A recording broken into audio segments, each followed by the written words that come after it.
So, hi everybody. My name's Adam Shedletzky. I'm Flowcarbon's Director of Policy, and I'm thrilled to be with you here today and to introduce David Antonioli, who's been at the forefront of the voluntary carbon market for over 15 years as the founder and CEO of Verra, the world's largest carbon standards body.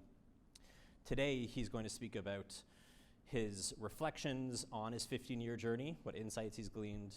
He'll speak a bit about some of the controversies and challenges that have faced the market over the past year or so. And I'll talk about carbon avoidance projects and just how important they are to our collective fight against climate change. But before we get into the panel, the discussion, I would love to invite the audience to join me in thanking David for his service over the past 15 years of really building this market, right, through what I'm sure is a lot of blood, sweat, and tears, and for being with us here today to share his insights. So thank you, David. Well, thank you.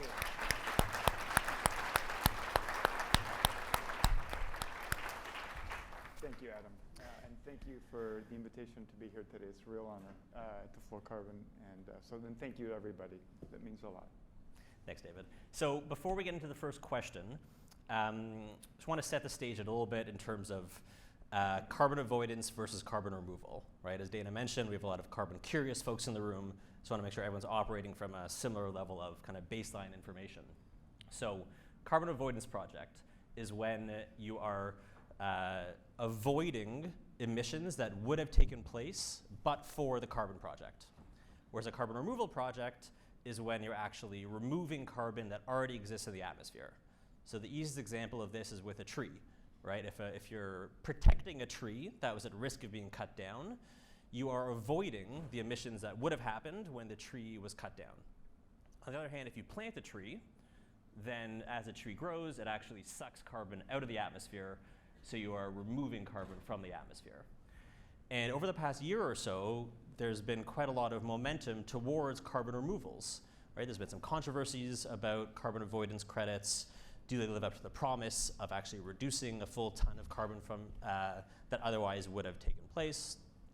And then there's been alignment in the kind of international consensus around a net zero claim, right? And as you make a formal net zero claim, only using carbon removal credits at the point of net zero, rather than carbon avoidance credits at that time. Speaking nothing about the journey along the way, but at the end point. So maybe, David, you could spend a bit of time talking about why you feel carbon avoidance projects are so important, what types you feel are kind of most interesting to you, and just let's start at a kind of higher level about why carbon avoidance. Why is that important? Why do we care about it? Yeah. Well, I guess the way I think about it is if you want to lose weight, is it all about the diet or is it about exercise? It's not one or the other generally. It's about both. And while it's great to think that we're going to live in a perfect world in 2050, we're going to be net zero, we will have reduced our emissions by 90%, we'll have all the removals we need. The truth is that we're running headlong into the carbon budget. Roughly about 500 gigatons left before we have pretty significant, devastating consequences on the environment, if you don't call what's happening already pretty bad.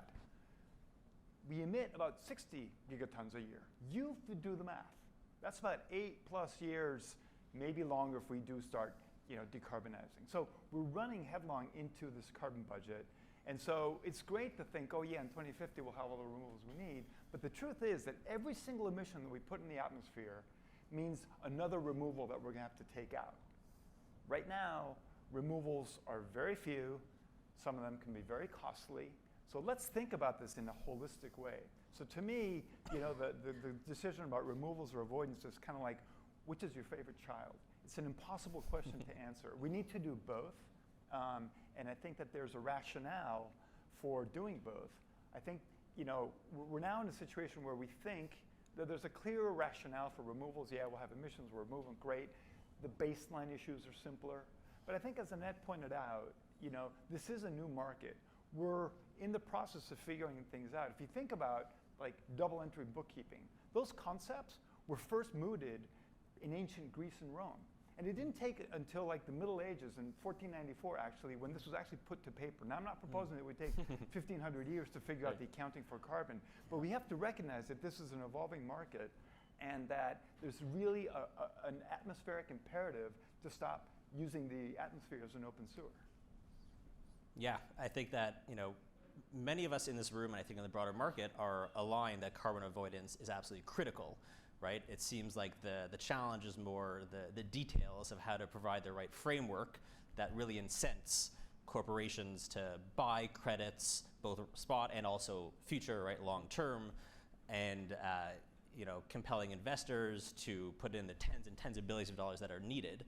And I think that some of the controversies over the past year that have come out, right, there's been a few scientific papers, some journalists have written some articles about about carbon avoidance projects, again, suggesting that some projects don't live up to their full promise of reducing a full ton of carbon from that otherwise would have been emitted. So I wonder if you can maybe share, what it was like, kind of, in the rooms as all of these, these controversies happened, how you reacted to them then, and how you put it in context of the kind of evolutionary nature of the voluntary carbon market. Sure. So at the risk of kind of going down the PTSD route, I think ultimately, again, we have to recognize that this is a new emerging market. There's important pieces being put in place, like the ICVCM. I think it's a great example. But one thing that I found nobody really discussed was the fact that, in truth, when you think about what carbon crediting programs do, like the gold standard or the VCS program, they have a series of processes that they've set out through comprehensive stakeholder consultations, expert input, and it's a process. In fact, the ICVCM that Annette just described, she described a little bit about what the ICVCM has done, which is to create a thorough, thoughtful process for how you go about doing things. That is very different than somebody disagreeing with the outcome. So I think we need to really be thoughtful about what we're comparing here. I think it's apples and oranges in many ways.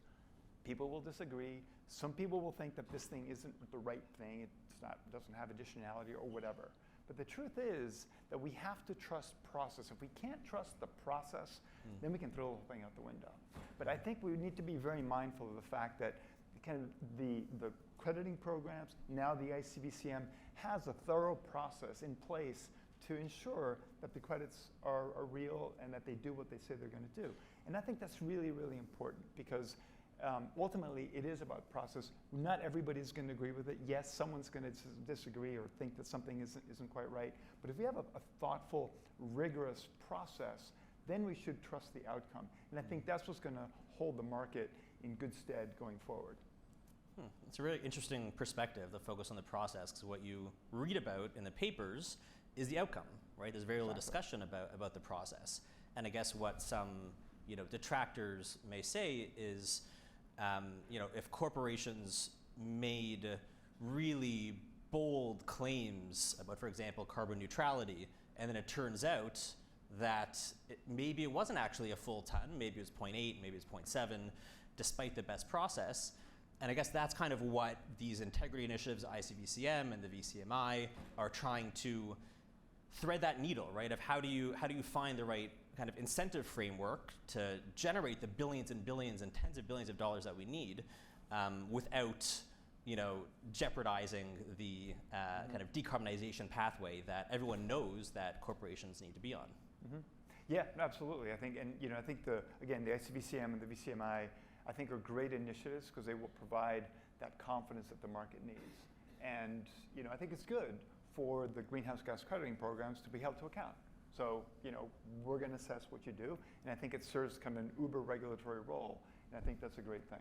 And I think, again, the work that's been done, I mean, full disclosure, I sit on the board of the ICVCM. I'm one of the kind of the non-voting members, but I've seen the work of the organization, and I've seen it. We've had great debates, back and forth, but I think we've come out with something that is really thoughtful and clear, and will stand the market in good stead. Yeah, I know we're all very excited to have this be implemented, and we really think it'll be an enabler of the type of robust scaling that's needed. So I guess if we could zoom out for a bit, you spent 15 years in this market, you've seen a lot, you know a lot.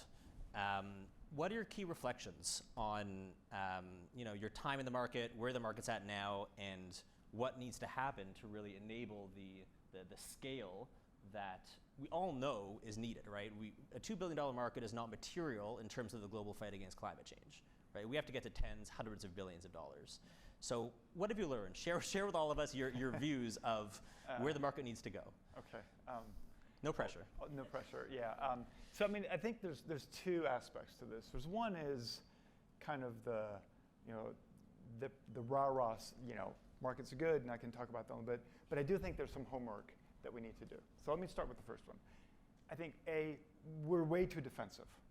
I've seen in a number of places where people hem and haw and say, God, the markets, because we don't have the perfect solution, because we don't have a tax system in place, we don't have global cap and trade or whatever, people refer to these markets as like being the second best solution. It's the only thing we got. We got to stop that. We've got to stop using the word voluntary.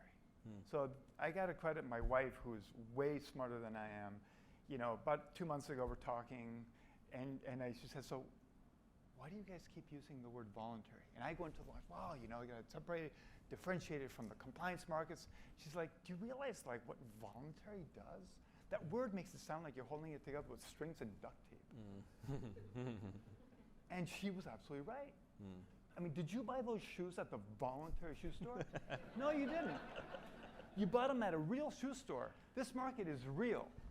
We are trading real credits, there's real contracts, there's real boots on the ground, there's real stuff happening. So one thing is kind of on the language and on the perspective. In the end of the day, what this market is doing is keeping corporates accountable, right? That's what it is. It's about internalizing the externality. Why are we being so defensive about it? Why are we on the different side with all the environmental NGOs? I'll tell you a story about it.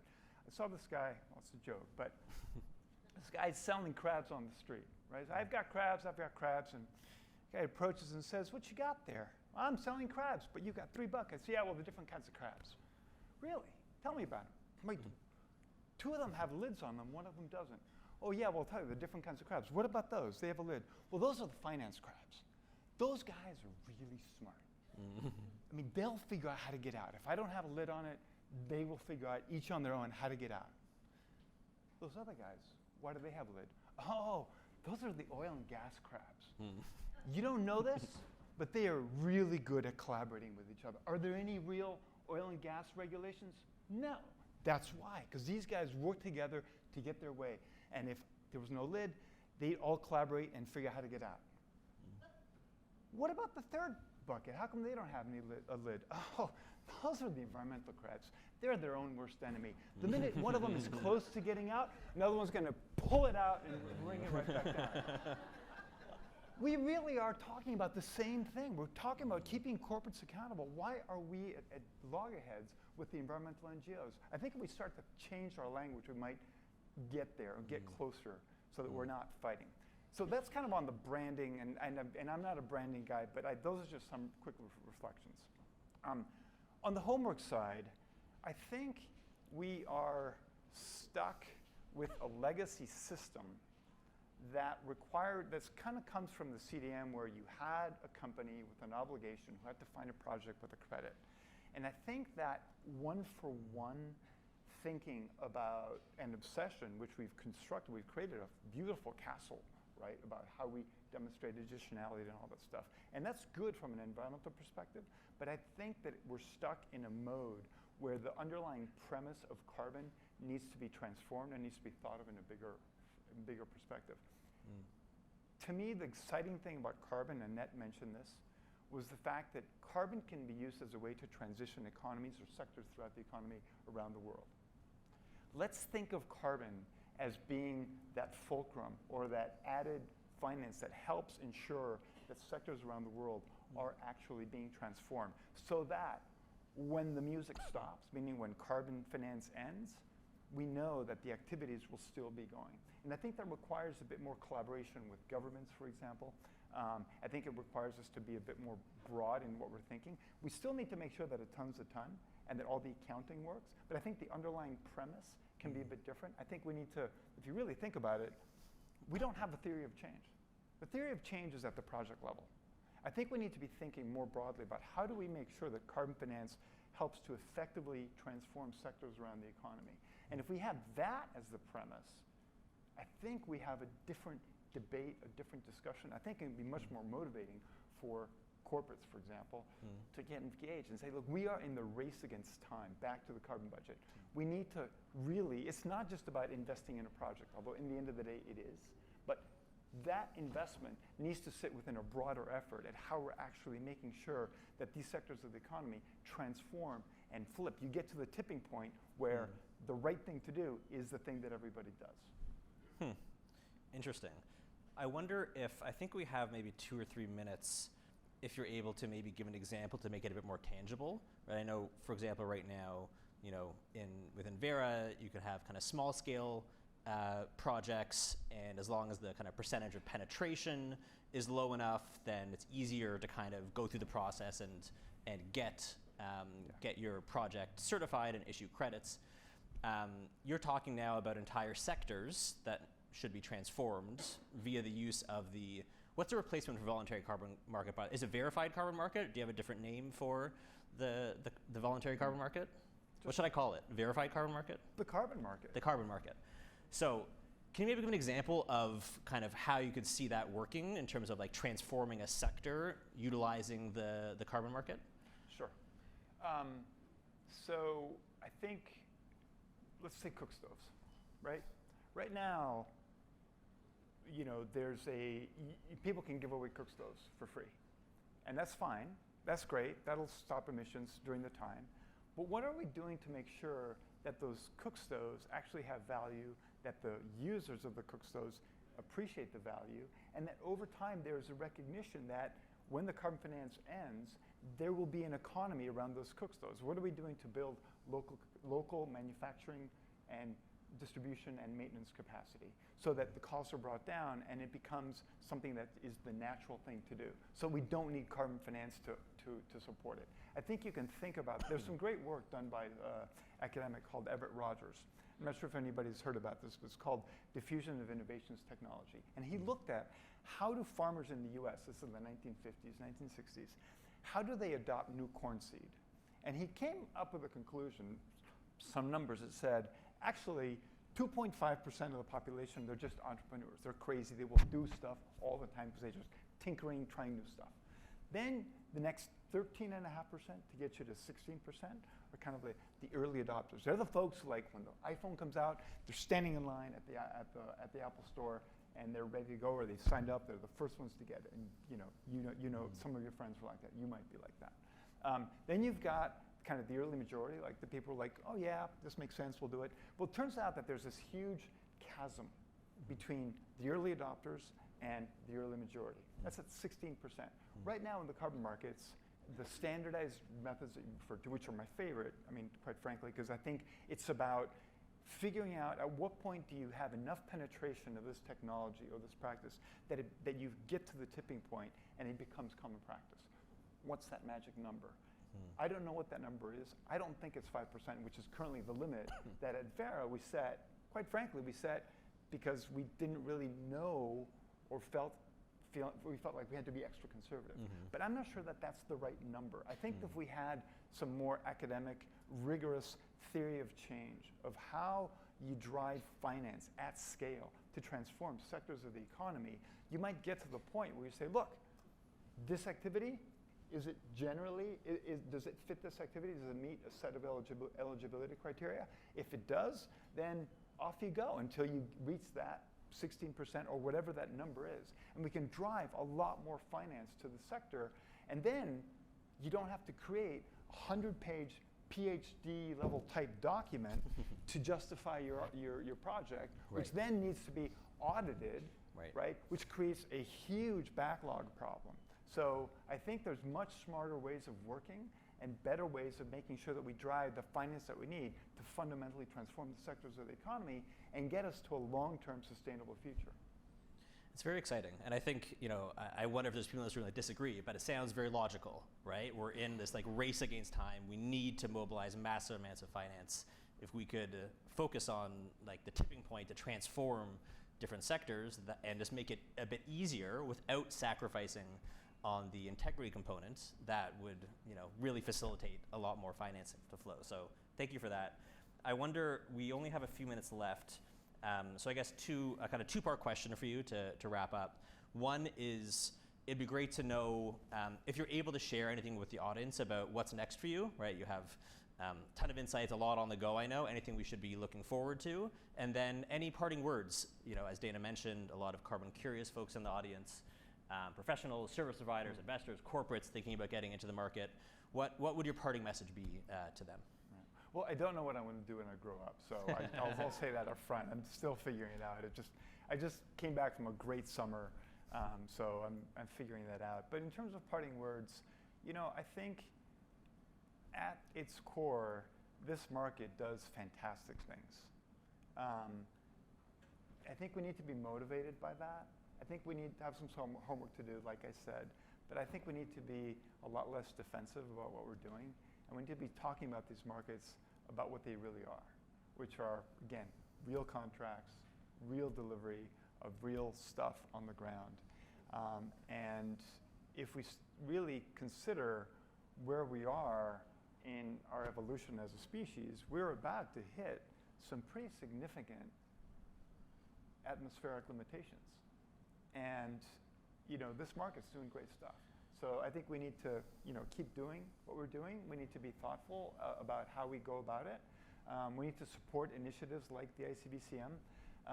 And I think that it's an exciting place. I mean, I probably will be in the carbon markets because I think it's a great place. And one of the great reflections I've had is that I feel really happy of having spent 15 years at Verra, helping to build this market with all of the people in the room and others who've really put a lot of real money on the ground to make stuff happen. Mm-hmm. And I think we're poised for a potentially significant growth in the sector, and I think that's very exciting because I think it can be a real key answer to how we deal with our atmospheric problem. Yeah, and I think totally agree, and thank you for that. I think we have an enormous challenge as a civilization, and as somebody who spent time in the advocacy world and in government, and also now in the voluntary carbon market, it's not often you get a chance to mobilize hundreds of billions of dollars of private capital that are so desperately needed, right? So we are going to find a way to make it work, and thank you very much, David, again, for your service and your time today. Thank you. Thank you.